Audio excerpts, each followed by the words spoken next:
देवों के देव महादेव भगवान शिव जो हैं उनको भोलेनाथ कहा जाता है। क्यों उनको भोलेनाथ कहा जाता है?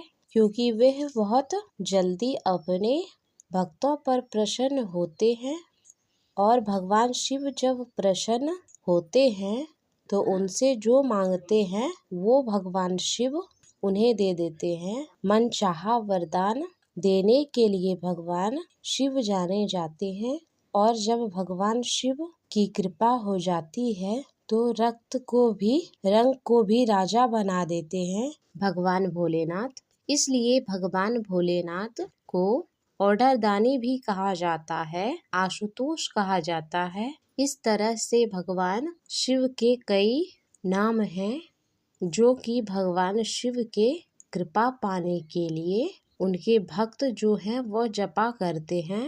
दोस्तों, भगवान शिव को प्रसन्न करने के लिए उनके जो भक्त होते हैं वह व्रत करते हैं, पूजा पाठ करते हैं। लेकिन हमारे भगवान भोलेनाथ सिर्फ एक लोटे जल से ही प्रसन्न होते हैं।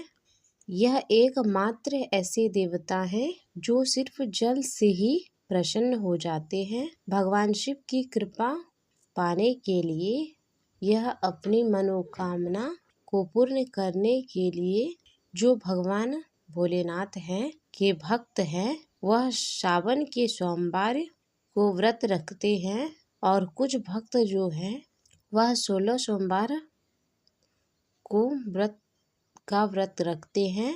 दोस्तों, 16 सोमवार का व्रत करने से भक्तों की सभी मनोकामना पूर्ण हो जाती है और इस व्रत को दोस्तों कोई भी कर सकता है। पुरुष कर सकते हैं, स्त्रियां कर सकती है, अविवाहित लड़की कर सकती है, यह लड़के कर सकते हैं। अविवाहित लड़के और लड़कियां इस व्रत को योग्य जीवन साथी पाने के लिए, मनपसंद जीवन साथी पाने के लिए इस व्रत को करते हैं। दोस्तों, जिसकी कोई संतान नहीं है, जो दंपति हैं जिनके शादी को काफी टाइम हो गए हैं और उनके कोई संतान नहीं है तो वो भी संकल्प लेकर यह व्रत को करते हैं 16 सोमवार, तो उन्हें संतान की प्राप्ति हो जाती है। जिनके पुत्र नहीं हैं उनकी पुत्री हैं, लेकिन वे पुत्र की कामना के लिए वो भी इस व्रत को कर सकते हैं और उनकी मनोकामना भगवान भोलेनाथ पूर्ण करते हैं। धन प्राप्ति के लिए भी इस व्रत को किया जाता है। अगर जन्म कुंडली में कोई ग्रह दोष है, बुरा प्रभाव दे रहा है, जन्म कुंडली में बुरे ग्रहों के वजह से आपके जीवन में परेशानी आ रही हो तो उस परिस्थिति में भी आप भगवान शिव की पूजा व्रत करके अपनी कुंडली को बैलेंस कर सकते हैं, कुंडली के सभी ग्रह को बैलेंस कर सकते हैं और जीवन में सुख समृद्धि की प्राप्ति होती है। दोस्तों, लेकिन ये जो 16 सोमवार हैं का व्रत होता है, इसके नियम का पालन व्रत के दौरान करना बहुत जरूरी होता है, तभी आपको संपूर्ण फल की प्राप्ति होती है। दोस्तों, 16 सोमवार का व्रत सावन सोमवार या नॉर्मली सोमवार साल भर किए जाते हैं, उन सोमवार से अलग होता है, इनके नियम अलग होते हैं। नमस्कार दोस्तों, आपके अपने चैनल में आप सभी का स्वागत है। आज हम बात करेंगे सोमवार व्रत के बारे में। सोमवार व्रत की संपूर्ण जानकारी आज इस वीडियो के माध्यम से मैं देने वाली हूँ। तो दोस्तों, सोमवार व्रत कब शुरू करना चाहिए, क्यों करना चाहिए, व्रत की विधि क्या है, पूजा सामग्री क्या है, प्रसाद में क्या चढ़ाए और पूजा कैसे करें, व्रत का उद्यापन कैसे करें, व्रत में किन बातों का विशेष ध्यान रखें और 16 सोमवार का व्रत महिलाएं अपने पीरियड्स के दिनों में कैसे करें, इन सभी चीज़ों की जानकारी आप सभी को इस वीडियो के माध्यम से मैं देने वाली हूँ। तो दोस्तों, वीडियो को पूरा देखिए। अच्छी लगी वीडियो तो लाइक जरूर करें, चैनल को सब्सक्राइब करें इस तरह की ताकि आगे भी आपको इस तरह की जानकारी मिलती रहे। दोस्तों, इस व्रत को श्रावण मास में या चैत्र वैशाख मास में, कार्तिक मास में और मार्गशीर्ष मास में शुरू करना चाहिए और इन महीनों के शुक्ल पक्ष के सोमवार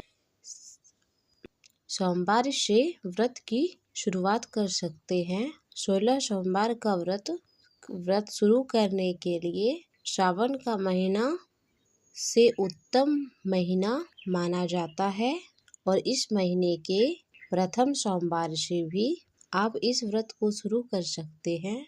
यदि अगर कृष्ण पक्ष में भी प्रथम सोमवार आप कर सकते हैं सोमवार शुरू।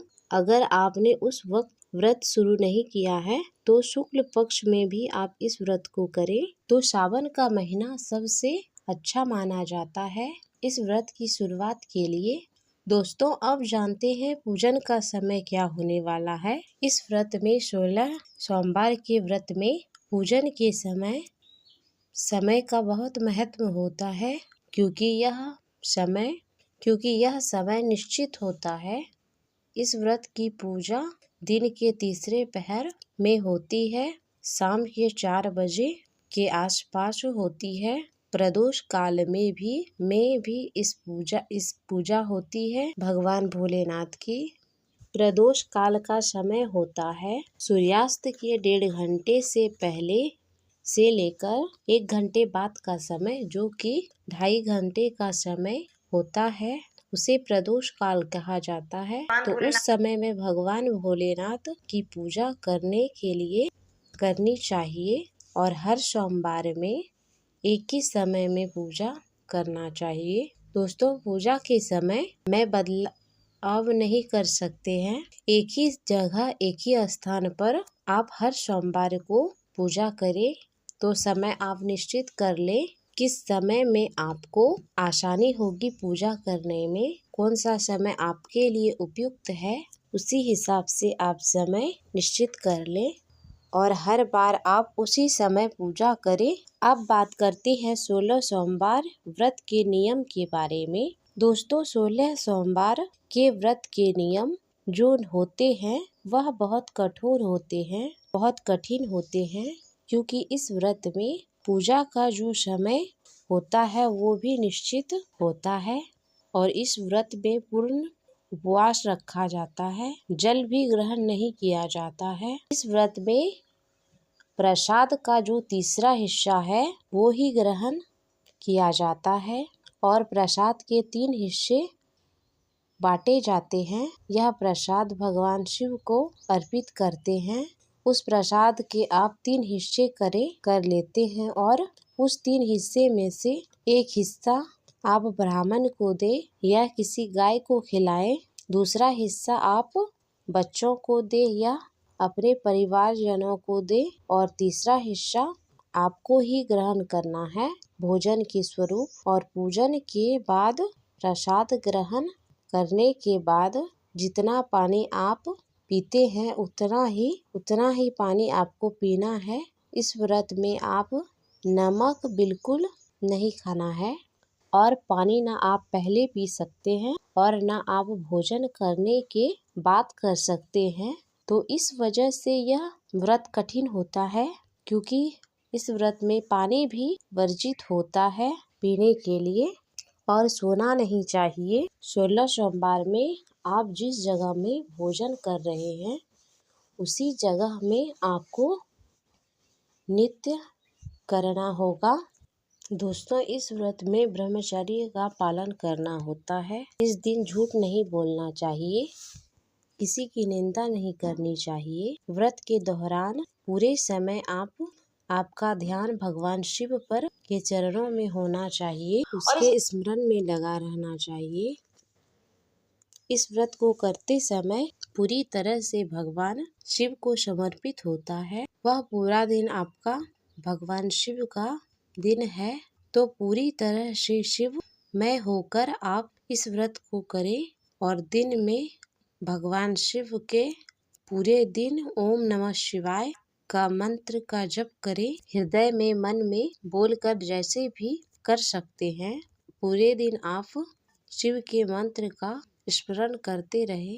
नमः शिवाय, ओम नमः शिवाय। दोस्तों, अब जानते हैं व्रत की पूजा विधि। सोमवार के दिन जिस दिन आपको व्रत करना है, उस दिन आपको प्रातः काल जल्दी उठना है। सूर्योदय से पहले उठकर स्नान आदि से निवृत्त होकर स्वच्छ वस्त्र धारण करें। स्नान करते समय आपको पानी में गंगा जल डालना है और थोड़ा सा काला तिल डालें। तो गंगा जल और काला तिल डालकर आप उस पानी से स्नान करें। फिर उसके बाद स्नान करते वक्त आप बाल जरूर धोना है। हर सोमवार को बाल धोकर ही स्नान करना है, ये आवश्यक नियम है। दोस्तों, स्नान के बाद स्वच्छ वस्त्र धारण करें। उसके बाद आप सर्वप्रथम भगवान सूर्य देव को जल अर्पित करें। भगवान सूर्य को जब भी जल अर्पित करते हैं तो आप तांबे के पात्र में जल अर्पित करें और जल में आप अक्षत डालें, रोली पुष्प आदि डालकर भगवान सूर्य को जल अर्पित करना है। उसके बाद अपने घर में, यदि आप मंदिर जा सकते हैं, आपके घर के आसपास कहीं मंदिर है तो आप मंदिर में जाएं और मंदिर में जाकर आप भगवान शिव को विधिवत पूजा करें। भगवान शिव की उनकी पूरे परिवार सहित पूजन करें। गणेश भगवान, कार्तिकेय भगवान, नंदी भगवान, इन सब के साथ आप भगवान शिव की पूजा करें। पंचामृत से उनका अभिषेक करें, उन्हें अक्षत चढ़ाएं, पान सुपारी चढ़ाएं, फल चढ़ाएं जो भी। और भगवान शिव को पसंद है सफेद मिठाई, तो आप दूध से बनी हुई मिठाई आप भगवान भोलेनाथ को चढ़ा सकते हैं। गंगा जल से स्नान करवाएं। बेलपत्र, धतूरे का फूल भगवान शिव को प्रिय है, तो भगवान शिव को सफेद पुष्प भी चढ़ाएं। इस तरह से आप भगवान शिव ये सभी सामग्री विधिवत पूजा करें, आराधना करें उनकी। भगवान शिव को जल से अभिषेक करने के बाद पंचामृत से अभिषेक करें। इसके बाद गंगा जल से अभिषेक करें। इस तरह से भगवान शिव का अभिषेक किया जाता है। पहले जल से अभिषेक करें, फिर पंचामृत से अभिषेक करें। पंचामृत होता है दूध, दही, घी, शहद, शक्कर, इन सभी चीजों को मिलाकर बन जाता है पंचामृत, और पंचामृत से ही भगवान भोलेनाथ का अभिषेक किया जाता है। उसके बाद अब भगवान भोलेनाथ के सामने आप पुष्प लेकर संकल्प ले कि आज से व्रत करना है और किस मनोकामना से कर रहे हैं वो भी भगवान शिव को बताए। व्रत में कोई भूल चूक हो जाए, तो गलती से भी कोई गलती हो जाए तो उसके लिए भगवान शिव से क्षमा करें। इसके लिए भगवान शिव को प्रार्थना करें और आपके 16 सोमवार का व्रत निर्विघ्न बिना कलेश के पूर्ण हो जाए। इसके लिए भगवान शिव से प्रार्थना करें। दोस्तों, इस तरह से दिन भर का व्रत करें और व्रत के शाम आप अपने घर में भगवान शिव और माँ पार्वती की पूजा करें।